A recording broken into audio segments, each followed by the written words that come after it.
Come in. Welcome. I'm E.G. Marshall. Welcome to another world. A world of suspense. A world of the unexpected. And a world where fantasy and reality may often wear the same face. We are told the truth shall make you free. However, in certain situations, the truth can send you to jail. And so it's all a matter of what freedom really means, not to mention what truth really means. For Eleanor Hartley, this is no philosophical, theological, or intellectual exercise. It has become suddenly a tangible and terrible fact of life. Our mystery drama, A Tiny Drop of Poison, was written especially for the Mystery Theater by Sam Dann and stars Tammy Grimes. It is sponsored in part by Anheuser-Busch Incorporated, brewers of Budweiser, and by the Kellogg Company, makers of Kellogg's Special K cereal. I'll be back shortly with Act One.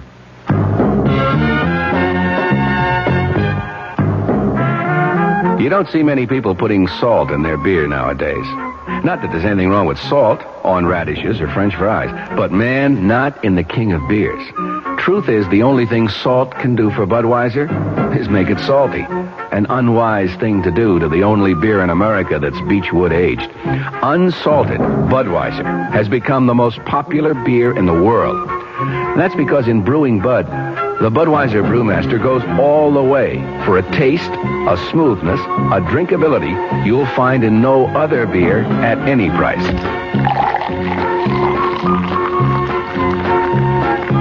And something else you can take without a grain of salt.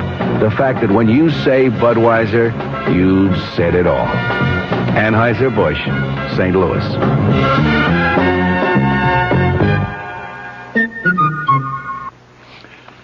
Dreaming about becoming richer? Why not wake up richer every day?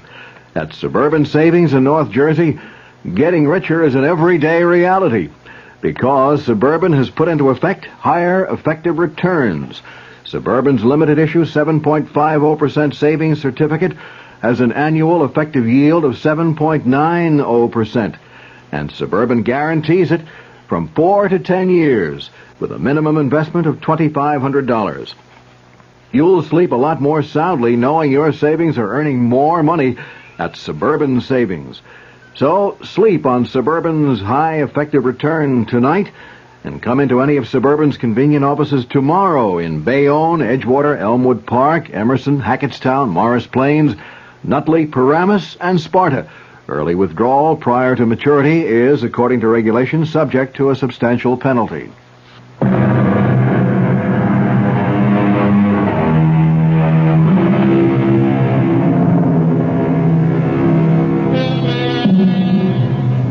There's simply no way of knowing. So often, a fateful day will begin quietly, prosaically, with absolutely no hint that the steady pace of the commonplace is destined to quicken or falter. With no intimation that today a die will irrevocably be cast, and henceforward our lives will change forever, or even cease to exist. A day like this has dawned for Eleanor Hartley, but she doesn't know it yet. Eleanor Hartley, at 32, she has it all. Looks, brains, personality, and a mission in life that seems certain of fulfillment. And on this day, this particular day, Eleanor Hartley is in a recording studio making a very important statement. The principal issue, the primary issue, the overriding, indeed the only issue, is morality. Do you or do you not? Can you or can you not trust your elected representatives? Okay, Eleanor, thanks. We got it. But I haven't finished. That's all we need. Tom, I intend to run my own campaign. Absolutely. Maury, don't edit any of this stuff now. Grab a portable rig and come on with us. We're going to the Madison Beach Club. Just a minute. I have no intention of going to the... You know, we didn't even drink our coffee. Why don't we just relax for a couple of minutes? Mr. Caldwell, I think it's time we reached an understanding. I thought we understood each other all along. You want some sugar? I agreed to run for Congress because a group of concerned citizens asked me. Well, they did. And I thought it would be that simple. Why do I have to go to the Madison Beach Club? You want to talk to people? That's where thousands of them are. Also, you look great in a bikini. I think that's dishonest. Why? It's your very own body. Is it your fault that it's more attractive than your opponent's, who happens to be a bald, paunchy old party hack? Oh, why can't politics be simple? You know, it's been such a morning. Didn't even get a chance to see the papers. Oh, look, right here. Right here on page 1. This is what the game is all about. What? Look, we got some more results from the surveys. You have gone up 7 points in the last week. That's not very much. Are you kidding? An unknown running against Big Jim Parkhurst, an entrenched incumbent? The way you're gathering momentum, we are in. Look, Eleanor, I have to know something. What? Big Jim is going to take you seriously from now on. I should hope so. Things may get rough. I'm not afraid. You don't know what rough is. You don't know how Parkhurst's people will probe and pry and dig. So, if there's anything in your past, anything at all... What are you trying to say? By now, Parkhurst has unleashed the hounds. They'll examine your life from the day you were born. I have nothing to hide. Good. That is... Yeah? No. No one would ever come up with anything to embarrass me. The year you were 22? What about that year? Eleanor, we can't account for it. What are you talking about? Well, we've checked you through school, we've checked you through college. You mean you've actually investigated me? Of course. When you were 23, you married Ted, and the past 5 years have been an open book. But that whole year, while you were 22... Yes, well, like so many kids who get out of college, I was at loose ends. Didn't know what I wanted. So, I just took off. I traveled around the country. I was just trying to find myself. And I did. And that's all there was to it. Okay. Come on, finish your coffee. We're off. Hey, What? look at that. Oh, no, it's just nothing. It's just an article here. Which article? It's got nothing to do with politics. I just happen to know this guy. Who? Oh, some guy. He was killed about 5 years ago. Murdered one night. Nobody knew why or by whom. Well, this sure throws a new light on the case. Turns out he was a foreign agent. Who'd ever thought that Paul Grover could turn out to be a foreign What did you say his name was? Grover, Paul Grover. Why, did you know him? Grover. No, I never knew anyone. Go figure some people. Tom? Something the matter? I didn't feel good. Got a headache. Maybe I better go home. I'll rest for a while. Eleanor, what's the matter? I told you I have a headache. Okay. It's a woman's privilege.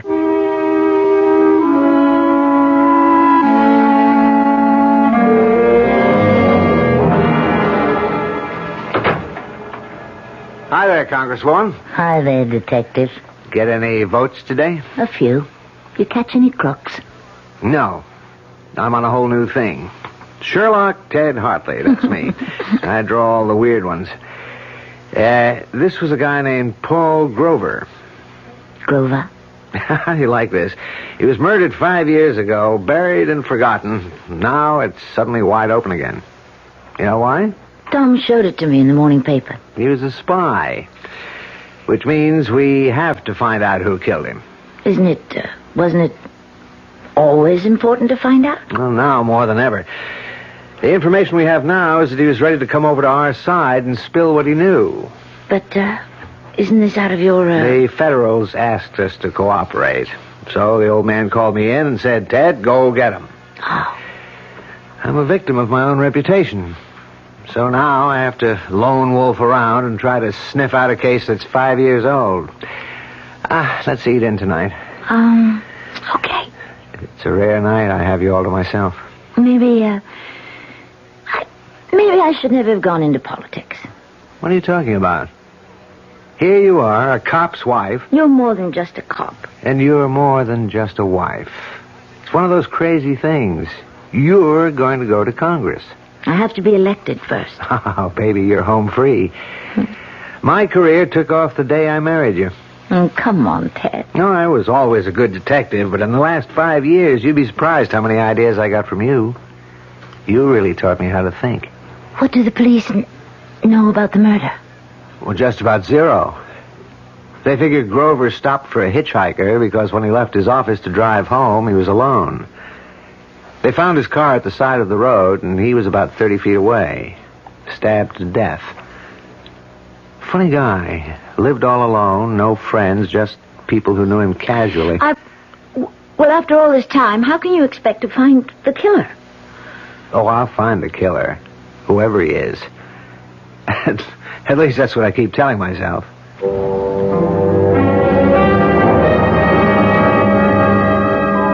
I looked at Dad. If he's determined to get the killer of Paul Grover, eventually he will. And I don't know what to do. Should I tell him now? Suppose I did. What would he do about it? But why? Why should I tell him? He can never find out. For all his skill, experience, instinct, he could never find out. No one could find out. It all happened 5 years ago. When I was someone else, drifting about in another world.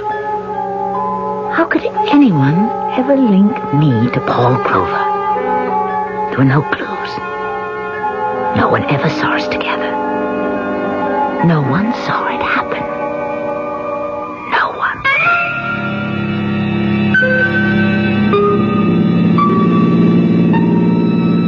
Thanks for picking me up, mister. Grover. Paul Grover. What are you doing out all alone this time of night? Oh, I just feel like walking, moving. You, one of them hippies? What's in a name? Talking about names. What's yours? Eleanor. Eleanor what? What does it matter? Okay. How'd you like some supper? That would be, welcome. I know a nice little place just off the state highway here. You're very kind, Mr. Grover. Very kind. Why are we stopping? Oh, well, I figured before supper we... We what? Well, let me put it this way. You want your supper, you gotta sing for it. Take your arm away. Hey, now listen. Don't you touch me. Who are you kidding? I know your kind. Hey, you come back here. Let go of me, let go. What are you fighting me for? Girl like you don't care, and I'm even willing to pay. Help! Scream all, scream all you want. Who's going to hear you? Okay, you asked for this. No, please, put that knife away. You quit scratching and slapping, and you just behave yourself, and you just do as I tell you, and you won't get hurt. I'll go to the police. Yeah, who'd believe you? Who'd take your word against mine? I'll say you're trying to frame me. You'll go to jail. Now, come on, honey, be nice. I'll even give you money. All right. I'll be nice. Don't you try to run away now. I'm holding this knife. Sure. Well, now you're talking. Drop it. You break my arm. That's right. That's the way I was taught. Drop the knife. I'll kill you. Drop it. Oh, you... I told you to drop the knife, but you wouldn't. I don't want to die. Mr. Grover, I'm sorry, Mr. Grover, but what was I supposed to do? You wanted to kill me. What was I supposed to do?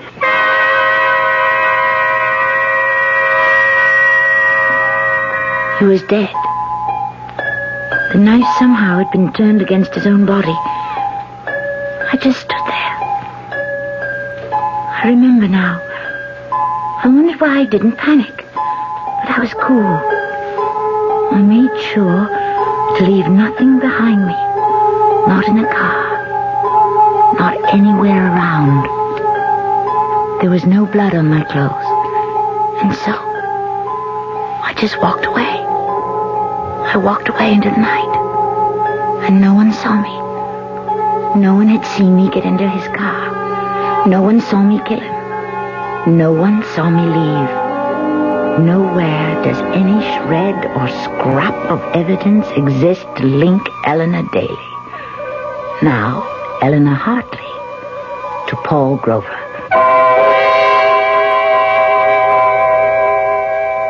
Well, she certainly told it the way it was. But is it true that there are really no clues? Perhaps there are no fingerprints or bloodstains, but how about other clues? Stronger clues. The clues that exist in the mind, the heart, the conscience. We may find a few of those when I return shortly with Act Two. Great taste in the morning. Kellogg's has that wholesome taste to get you up and grinning. This is Jerry Coffer for Kellogg's Special K. We've been having some fun in our television and radio commercials by using a ball and chain to symbolize the slight overweight problem common to so many of us.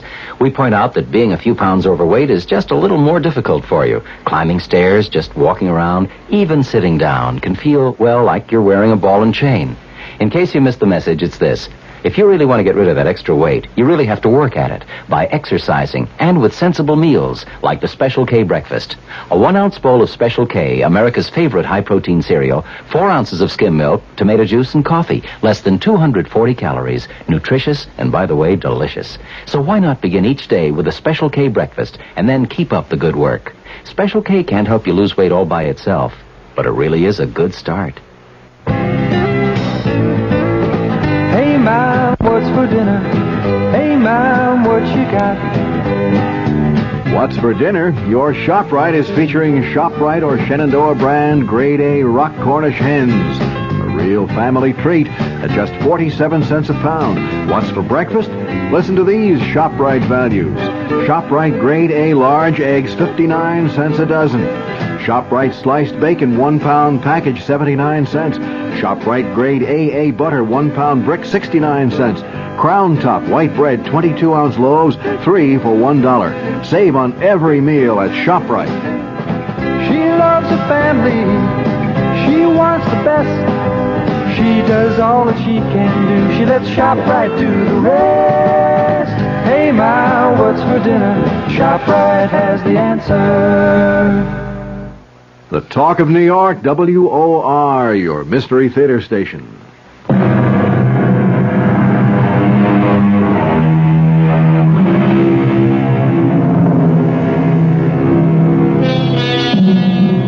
They are a most unusual and attractive young couple, Ted and Eleanor Hartley. Ted is a brilliant detective on the city police force. Eleanor is so bright and sincere and articulate that a citizens committee has asked her to run for Congress. Eleanor is busy with her campaign. Ted is busy trying to track down a murderer. This sounds like two different stories, but actually, it's really one story, because the killer Tom is looking for happens to be Eleanor. No, don't. Let me go. I'll kill you, Mr. Grover. Kill you. Eleanor, darling. You... Eleanor, darling, wake up. What? Oh. I must have had a nightmare. You were muttering and mumbling the craziest things. I think it's just... I've been working too hard. Darling, you don't have to put so much into it. There are lots of people working for you. I want to be elected, Ted. I feel I could do so much good. Sure. I feel I owe something. You owe something? What? I feel I have a debt. I have to make up for something. What? Oh, well, once I did someone an injury. Who? It was a long time ago. Yeah, but if it bothers you... This person had it coming. Then forget it. It's not that easy. Want to talk about it? No. Part of our bargain, remember? We'd never press each other for details about what happened before we met each other. Well, I'd say overall it's a good bargain, but... Tell me, did I bother you with this Grover case? Bother me? Yeah, your nightmare. You were mumbling, but... You don't want to talk about it? No, I'll talk about it if you want. I remember reading. It was such a messy murder. I have to find the killer, no matter how long it takes. I'm scared because I know Ted means it. He never quits. He'll stay with it forever. I don't know what to do, but how can I tell him? How can I confess? It was self-defense, but it'll be the end. Not just the end of my career, but the end between Ted and me.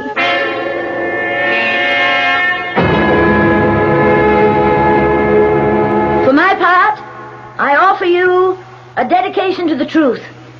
I will follow the truth, wherever it may lead. I will seek the truth, whomever it may hurt.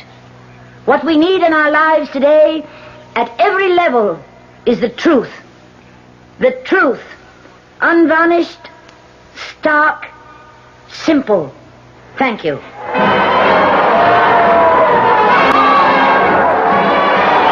on, we have to go. Come on. How did it sound, Tom? We'll sneak down the back stairs. You're due on the south side in 15 minutes.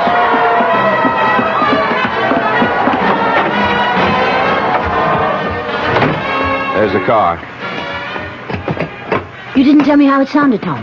Yeah, I know I didn't. What's the matter, Eleanor? The matter? Yeah, with you. The speech. There's something missing. Oh. What? I don't know. Let's say some of the fire was out. Anything wrong? Nothing, Tom. Having a bit of a tiff with Ted? Ted is absolutely in favor of my running. So what's wrong? Why do you insist something's wrong? Your speech. I didn't believe a word of it. Why? Because it was obvious to me that you didn't mean a word of it either. But Eleanor, something is wrong. Something has been just a little off-key all week. Now, why didn't you tell me about it? Tom, I wish you'd believe me. Everything's just fine. Yeah? I mean it. Well, if everything's just fine, why are you so pale and why are you perspiring? Tom... And there is something? Tom... There's nothing we can talk about. But it's serious. Yes. Serious. Eleanor, if it should ever come out... It can never come out, Tom. Believe me. Eleanor... Please, Tom. Don't ask me any more questions. Please. Sure. Okay. But whatever it is, I'm in your corner. I'll back you. I'll fight for you no matter what you did. Even if you committed murder.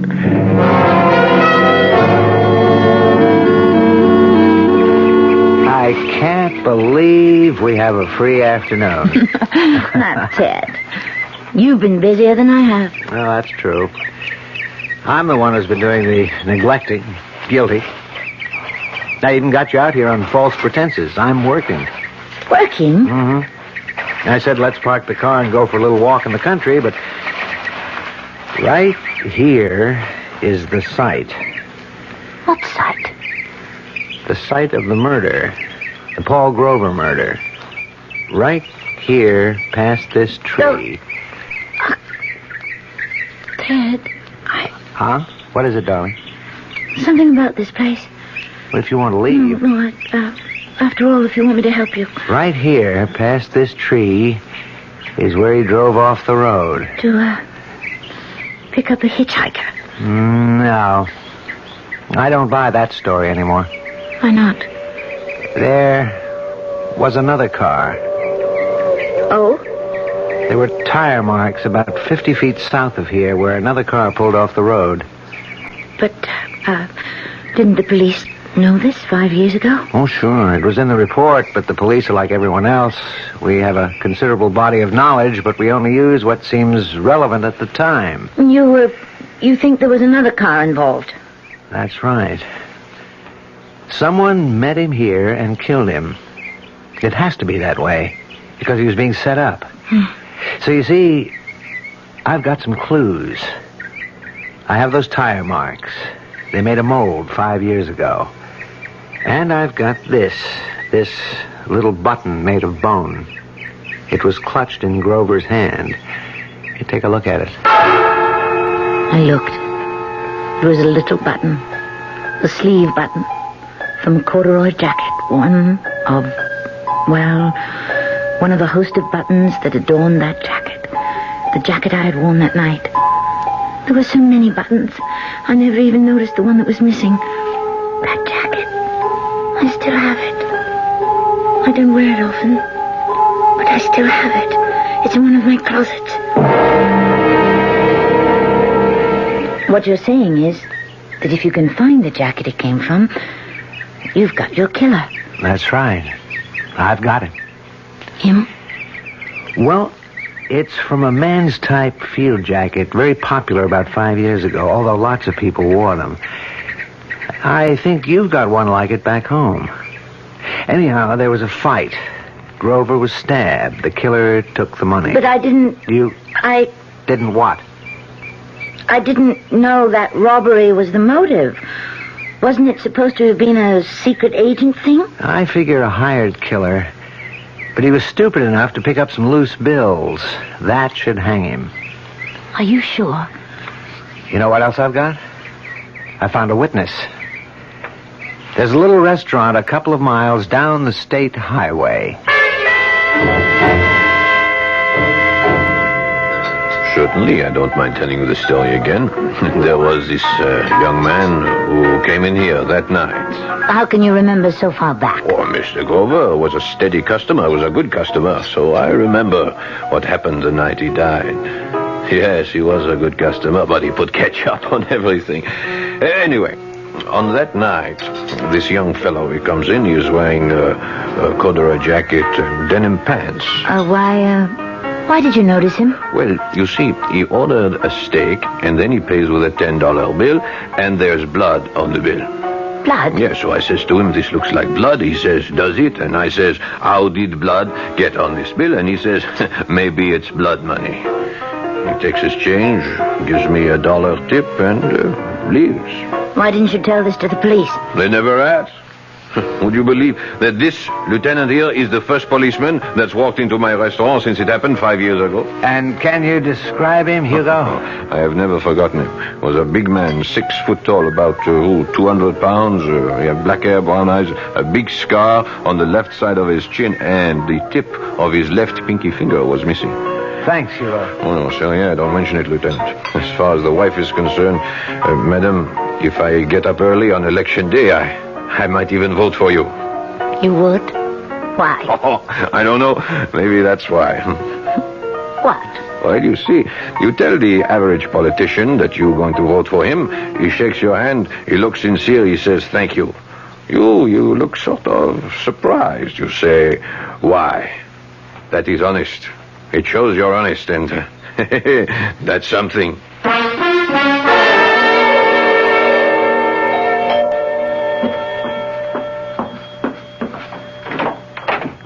Hi, Eleanor. Come in, Tom. Got here as soon as I could. Something wrong? Nothing's wrong. Or maybe everything's wrong. Okay, Eleanor, spill it. I don't care what you have to tell me. I don't care how bad it is. Let's get it out of the way. You carry the thing around with you, Tom. You justify it. You say there was no help for it. It wasn't your fault. Why should you pay for it? But it doesn't let you alone. Whether you admit it or not, it keeps building inside of you, and you feel you just have to tell someone. I understand. Everyone has his own little secret. This isn't a little secret, Tom. Funny, isn't it?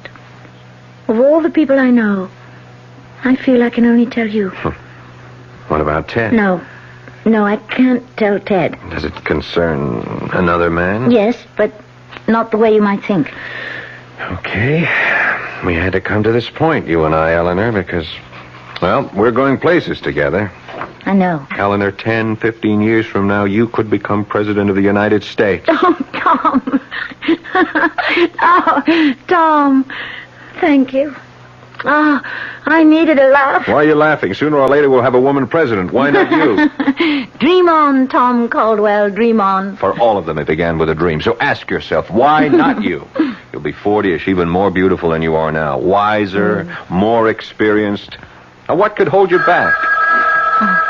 Excuse me. Hello? Darling, Ted, where are you? at police headquarters. I won't be home until late. Can't it wait? No, I have to do it now because I just brought in my prisoner. Who? The killer. You know, the guy that murdered Paul Grover. The man who murdered Grover? Can you be sure? Yeah, I'm sure. We got him cold.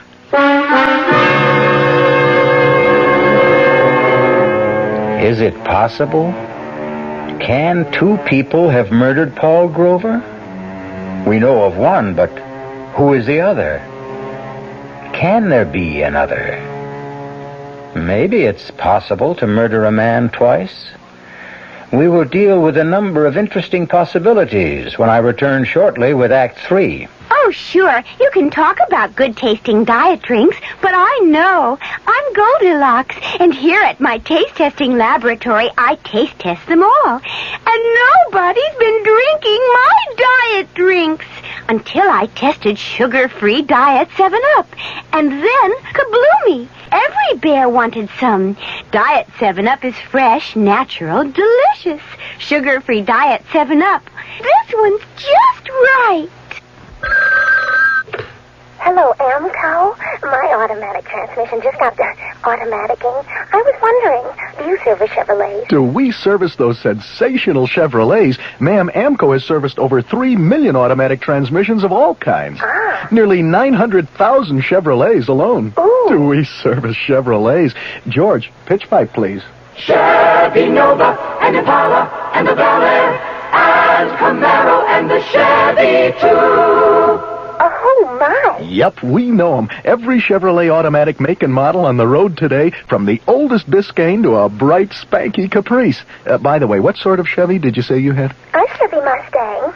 Well, no matter. Nobody knows your automatic transmission better than AMCO. AA MCO. There are over 500 AMCO centers coast to coast. Consult your yellow pages for the AMCO center near you. AA MCO. AMCO.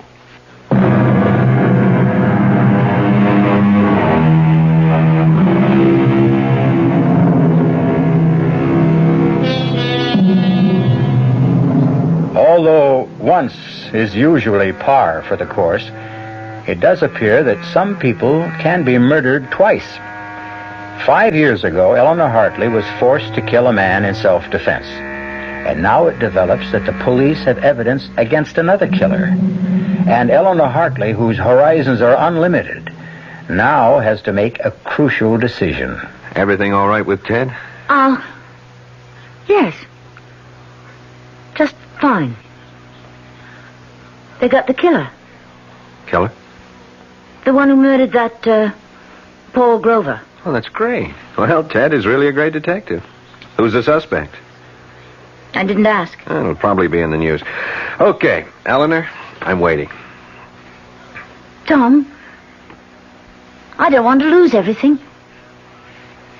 Why should I lose everything?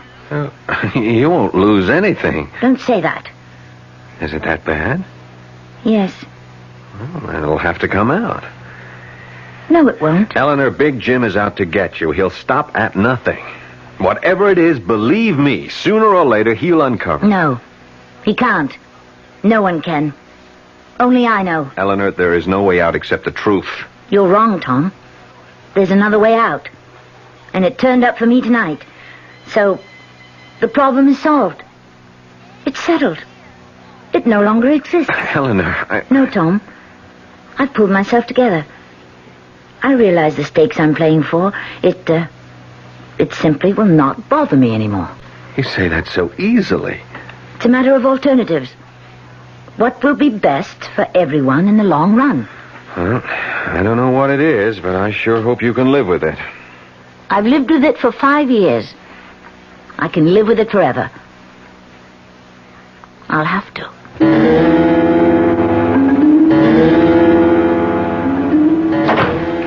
Ted?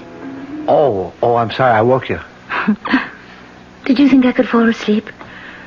Tell me everything. Who is he? Vince Perry. Very bad boy. He's had quite a career. 5 or 6 years ago, he was just a punk. Now he was on his way to being number one in narcotics in this town. But, you've got him for murder. How did you? Well, after all, 5 years ago, the police couldn't get anywhere. Well, I had one break. That little restaurant. I guess the detectives never went there last time. It is an out-of-the-way place, but... But why didn't Hugo come forward? Hugo represents a large group of people. Guys like Hugo simply don't volunteer. But all Hugo gave you was the description. It was enough. It told me it was Vince Perry. But the description, is it enough? 2 other things put him on the scene. The tire marks. They're a very special Italian tire. I checked back. I found out that Vince Perry had come into some money, bought an imported custom Italian car. Oh. And the button. I made the rounds of clothing stores all around his neighborhood. Mm-hmm. Found out where he bought most of his clothes. Guy checked back through his records, and sure enough, Vince had bought a corduroy jacket with that type of button. Will all that be enough? The description, the button, the cast the cops took of the tires 5 years ago. Plus, well, I shouldn't say that. What? Plus the fact he looks like a killer, has a bad reputation. Well, we don't have to worry about him anymore. Why did you say that? Who was worrying about him? Well, I'm sorry. Did I say something wrong? No, let me just swallow this. Now, wait a minute. What's with the pills? I need something to help me sleep. But you never took pills before. I've never been under this kind of pressure before. Well, why should you be under pressure? You don't understand politics. I thought the idea was just for you to get up and tell the truth. It's more complicated. Because you make it more complicated. Well, you don't know what a strain We're fighting. Hearst himself. Do I have to meet him? He's really a very nice guy. He's a thief. Oh, and this morning I've arranged for you to visit Vince Perry. Vince Perry? Yeah, in his cell. Why would I... Calm down. How could you even suggest... Look at it this way. You have to do me a favor because I have to do Charlie Colligan a favor. Who's Charlie Colligan? Who? Your worthy opponent, Big Jim Parkhurst himself. Do I have to meet him? He's really a very nice guy. He's a thief. Oh, and this morning I've arranged for you to visit Vince Perry.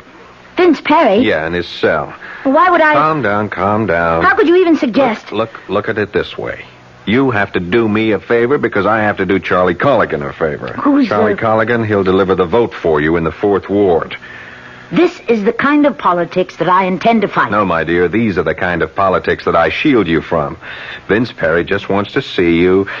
Why? Well, it'll be a very private meeting. Nobody will even know you were there. Why? Colligan owes him a favor.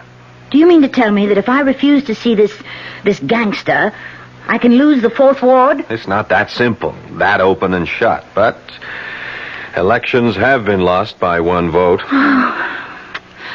Well, let's get it over with.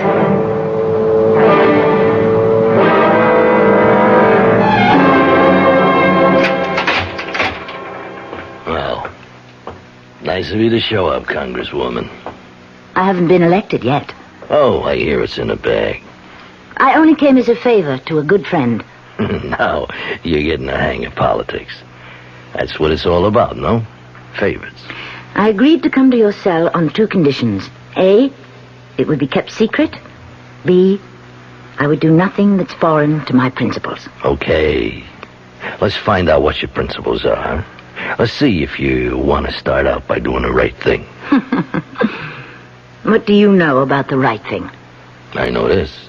The right thing would be for you to confess to the murder of Paul Grover. What did you say? Come on, you know what I said. You know why I said it? You killed Paul Grover. I seen you do it.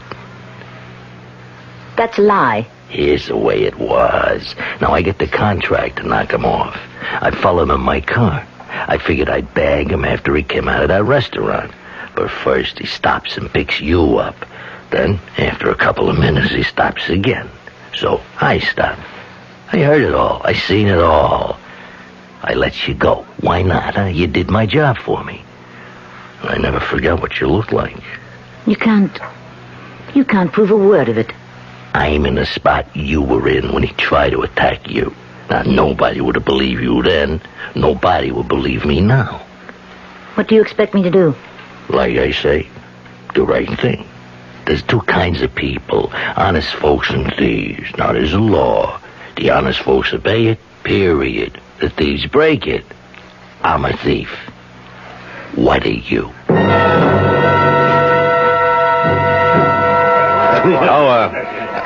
Eleanor, I don't think you two have ever met. I'd like to present you to your opponent, Congressman Jim Parkhurst. How do you do? Well, so you're Eleanor Hartley. Well, now I know why I'm going to lose. You're even prettier in person. I think I'll leave you two to chat. Excuse me. Are you already conceding, Congressman? Oh, sure. My time's run out. Really? But you're running a very aggressive campaign. Well, you kill a snake, the body can still wiggle. No, dear, I've had it. The voters are wise to me. You know, I always thought you were an ogre, and you are, but a very charming ogre. Eleanor, let me give you a word of advice. Advice? Best in the world, because it's advice I never followed myself. Now, when I became aware of you for the first time, you broke my heart. How? I saw you as I was, 30 years ago, filled with spirit, sincerity, a desire to find the truth and work for it. Really? Yeah, sounds strange coming from me, doesn't it? Well, just remember, it doesn't happen all at once. You wake up one day and, well, yes, you're a crook. You're dishonest. You betray your constituents. Now, you're not really that bad. My dear, I'm worse. It starts with the first lie, the first deal. That's when you swallow that first tiny drop of poison. Remember that. Have you tasted yours yet? No, don't answer. Just think about it. Thank you, Congressman. Thank you. Well, I know you'll have a highly successful career because you're a very honest little lady. You might even become president. Good luck. Well, what did you think of Big Jim? Tom, I want to do something, but I need your advice. I want to make a statement. It's something that is true, but it would end my career. Then why make it? Because it's the right thing to do.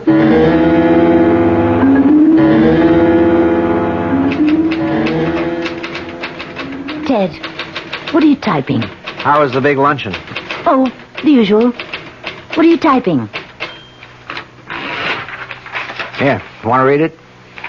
To Chief of Detectives, dear Inspector Summerfield, please accept my resignation from the police force.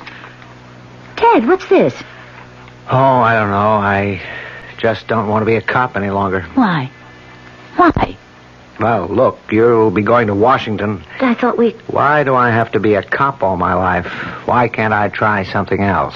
Because, Ted, for you there is nothing else. Look, let it go. Ted, I love you. I love you, too. What do you want me to do? About what? You know. How long have you known? How long have I known what? When did you first find out that I killed Paul Grover? The first night I got the assignment. You told me about it in your sleep. You were having a nightmare, but you told me. And every night since then, in your sleep, you kept telling me. The buttons missing from your jacket in the closet. Why didn't you arrest me? How could I? Why should I? Besides, this is the perfect setup for Vince Perry. He's a rat. We're better off without him. Yes. And Paul Grover would have been killed by him an hour later. Why should your life be ruined? It's better this way. We need you more than Vince Perry. And it was self-defense anyhow. Then why do you want to resign from the force? Because I just made my first deal. I've taken the first drop of poison. Someone else said that to me earlier. I'll stop now before I become the kind of cop I have no use for. Hey, what are you doing? You can't resign, Ted. You're going to make an arrest. No, I won't. I can't. You can. You must. I've taken the first drop, too. And I can't live with it either. Please, Ted. But it'll be the end. No, Ted. It won't. You'll see. it'll be the beginning.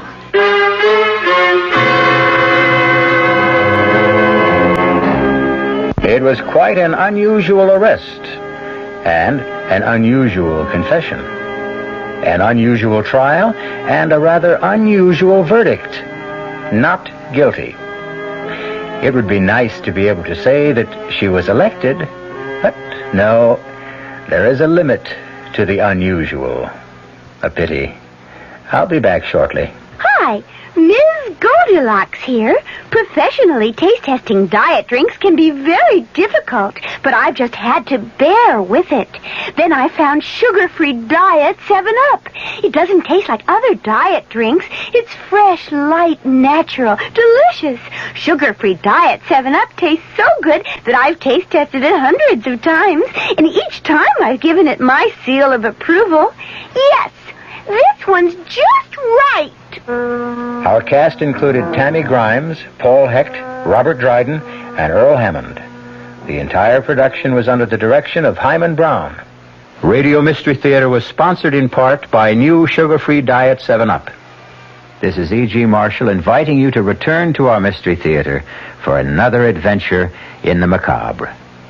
Until next time, pleasant dreams.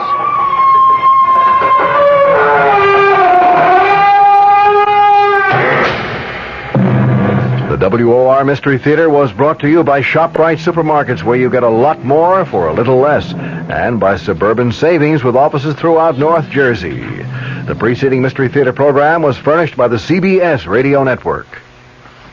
Got a second? I'd like to tell you about a new kind of radio program you're going to be hearing right here on this station. It's different because it's being done just like they used to do them back in the good old days of radio. In fact, we're going to play some of the great programs for you again. I'll be waiting to see you right here at 79 Wistful Vista. The name on the mailbox says F. McGee. The good old days of radio coming your way this Monday night at 9 o'clock right here over WOR Radio, the talk of New York. Be sure to tune in. I'm Fulton Lewis in the Mutual Broadcasting System studios in Washington, D.C. Now, my commentary. The House Judiciary Committee opened its historic hearing of evidence on the possible impeachment of President Nixon today, and almost immediately it voted to receive the complex and controversial data in closed session. The committee met in public session for only 25 minutes before voting 31-6 to move into executive session, joined only by its staff and lawyers for President Nixon himself. Committee Chairman Peter Rodino, the New Jersey Democrat, promised that the 38-member committee would meet, in his words, our high constitutional responsibility in weighing a mass of evidence on whether the president was involved in the Watergate affair and its cover-up. The ranking Republican member of the committee, Representative Edward Hutchinson of Michigan, used the occasion to define his own view of an impeachable offense, which he said must be a violation of criminal law. That is a much stricter standard than other committee members have called for. It is also stricter than that reached in a brief prepared by the committee staff. That brief holds that serious misconduct short of a criminal violation can be impeachable if it subverts the constitution of government processes. In the meantime, Representative John Anderson, the chairman of the House Republican Conference Committee, said today that the country would probably benefit if President Nixon resigned. He predicted his impeachment if Mr. Nixon does not step aside voluntarily. The Illinois Republican gave his views to newsmen shortly after House Republican leader John Rhodes of Arizona said that the president, in Rhodes's words, ought to consider resignation as a possible option if erosion of public confidence bars him from effectively carrying out his duties. Anderson said that he and other Republican congressional leaders have considered going to the president and actually asking him to resign, but he said they have decided to wait until after a House vote on impeachment. Congressman Rhodes, when asked if the Republican leaders might personally press upon the president a suggestion that he quit, seemed to choose his words very carefully as he replied, "I know of no definite plans at this time." Vice President Gerald Ford said today that the Watergate issue has caused a loss of confidence in the federal government, which he said has reached crisis proportions. He added, "The time has come for persons in political life to face the truth and speak the truth. The time has come for persons in political life to avoid the pragmatic dodge which seeks to obscure the truth." Discussing the president's release of the edited transcripts of White House conversations, Ford said, "I believe those documents, painful as they may be, but I believe they will help establish the truth." Ford's schedule included 4 speeches in the state of Chicago and in downstate Illinois today. It's been more than a week now since the president played what one top White House aide termed his highest trump card in the continuing Watergate drama. He, of course, announced that he was responding to a House Judiciary Committee subpoena for 76 Watergate-related tapes of White House conversations by turning over to that panel and, of course, to the public 1,254 pages of edited transcripts of the tapes. Committee Chairman Rodino and Ranking Minority Member Hutchinson would be invited to the White House to hear the original tapes so they could verify the accuracy of the transcripts. As you recall, a tremendous nationwide fanfare accompanied the president's announcement, White House officials declaring that, in their words, the president has made available to the public and to the Judiciary Committee what he believes is the full Watergate story. With that, Presidential Attorney James St. Clair stated flatly that no further Watergate tapes would be handed over either to the Judiciary Committee or to Special Federal Prosecutor Leon Jaworski. In the meantime, White House Chief of Staff General Alexander Haig made it quite clear that neither he nor presumably any other current presidential aides would answer questions of any congressional investigating panels. Last week, Haig, following the specific orders of President Nixon, invoked executive privilege in declining to give information to the Senate Watergate Committee. To put the entire situation in its proper perspective, I think several aspects must be analyzed. First, why did the president decide to release the transcripts of the Watergate tapes? While it may have been legally proper to completely ignore a subpoena from the legislative branch of government, I think politics obviously decreed that the president had to make some response. His chief advisors suggested, and he agreed, that his own best defense would be a strong offense. By releasing the transcripts not only to the House Judiciary Committee but to the entire nation, he would be kicking off a new public relations campaign, one that would be aimed at portraying the president as having nothing to hide, being completely candid about the facts in the Watergate case, and being almost completely cooperative with the congressional panel which is now investigating Watergate in connection with the possible impeachment of the president. Despite assertions of Nixon loyalists, those controversial transcripts do not prove the president's innocence. The important thing to remember, though, is that neither do they prove his guilt. The picture they paint is one of complete confusion, one that is, of course, open to widely varied interpretations, and that, in essence, is all the White House feels is necessary in order to at least temporarily, perhaps permanently, sidetrack the impeachment proceedings. Without further clear-cut evidence of any wrongdoing on Mr. Nixon's part, no fair jury, including the Congress, could possibly find him guilty. The tape transcripts, in and of themselves, do create reasonable doubt as to the president's guilt, and that, of course, is all that is necessary for acquittal under the American system of justice. In this respect, the decision to release the transcripts was probably a very wise decision. What do those transcripts reveal? Well, when read in their entirety, they do not substantiate the president's claim of May 22nd of 1973 that he had undertaken, in his words, an intensive effort of my own to get the facts and to get the facts out. Conversations covered by the transcripts seem more like script writing sessions, a very careful coordination between the president and his chief advisors, Ehrlichman and Haldeman, regarding a plan of action regarding the Watergate case. There is nothing conclusive indicating that they were concocting some plan of action to protect administration insiders who might have been involved in the break-in of June 17, 1972 at the Democratic Party national headquarters. There is nothing conclusive indicating that they were trying to cover up the facts in the Watergate case. Admittedly, there are very, very strong suggestions along those lines, however, and perhaps that aspect of the transcripts has dismayed and disappointed some of the president's principal defenders to date, including Senate Republican leader Hugh Scott and House Republican leader John Rhodes.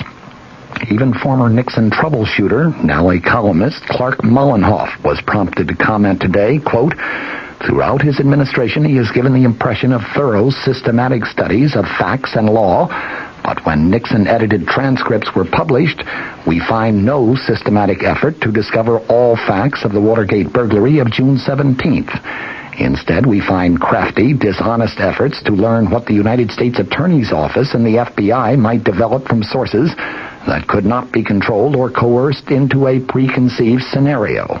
Mr. Nixon made no systematic effort to consult the criminal law experts or the constitutional law experts to determine what the president should do in carrying out his responsibility that the laws be faithfully executed. Instead, we find President Nixon fumbling with only a superficial understanding of the law of evidence and incredible insensitivity to the problems of obstruction of justice. Perhaps the most damaging of the transcripts involves an exchange of March 21st, 1973, after John Dean had told the president of Dean's possible involvement in the crime of obstruction of justice. The president speaks first, talking about your obstruction of justice, though I don't see it. Dean replied, well, I have been a conduit for information on taking care of people out there who are guilty of crimes. The president, oh, you mean like the blackmailers? Dean, the blackmailers? Right. The president, well, I wonder if that can't be. I wonder if that doesn't. Let me put it frankly, I wonder if that blackmail doesn't have to be continued. Let me put it this way. Let us suppose that you get the $1 million and you get the proper way to handle it. You could hold that side. Dean agreed. The president then asserted, it would seem to me that that would be worthwhile. Dean commented, well, that's one problem. The president, I know you have a problem here. You have the problem with convicted Watergate burglar E. Howard Hunt and his clemency. Dean, that's right. And you are going to have a clemency problem with the others. They all are going to expect to be out of prison, and that may put you, Mr. President, in a position that is just untenable at some point. You know, the Watergate hearing's just over, Hunt now demanding clemency, or he's going to blow. And politically impossible for you to do it. You know, President, that's right.